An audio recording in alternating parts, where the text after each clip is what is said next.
নমস্কার। গল্প গাথা কথা কবিতায় আপনাদের স্বাগত জানিয়ে শুরু করছি আজকের কবিতা। কবিতার নাম শ্রাবণ। কবি পাপিয়া রায় চক্রবর্তীর লেখা শ্রাবণ। শুরু করি। সকালে উঠে দেখলাম সজনে পাতার উপর ঝিরঝির বৃষ্টি নেমেছে।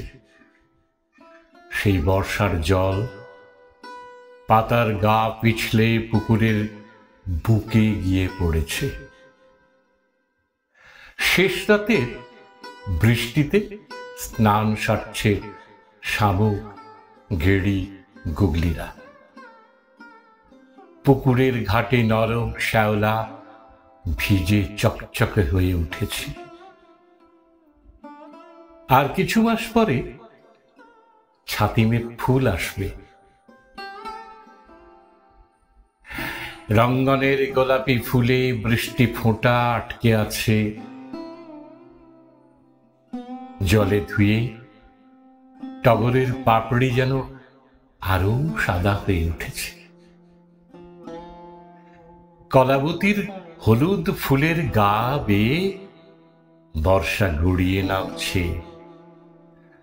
মাছেদের আঁশ বর্ষার জলে ধুয়ে রূপোর মতো হয়ে উঠেছে। উত্তর কলকাতার এক সাধারণ পাড়া শ্রাবণের জলে ধুয়ে অসাধারণ হয়ে উঠছে। আর সেই পাড়ার এক ভাবুক দিদিমণি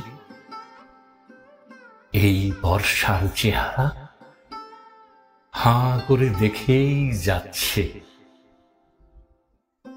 ওকে কেউ ডাকো, স্কুল যেতে হবে তো। সেখানে বৃষ্টির ফোঁটার মতোই টলটলে মুখের শিশুরা প্রার্থনার লাইনে দাঁড়িয়ে আছে। তাদের দিদিমণি পৌঁছলেই তারা গিয়ে উঠবে। এমন দেশটি কোথাও খুঁজে পাবে না কো তুমি।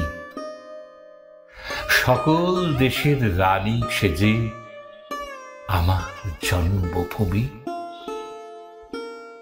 এমন দেশটি কোথাও খুঁজে পাবে না কো তুমি। সকল দেশের রানী সেজে আমার জন্মভূমি।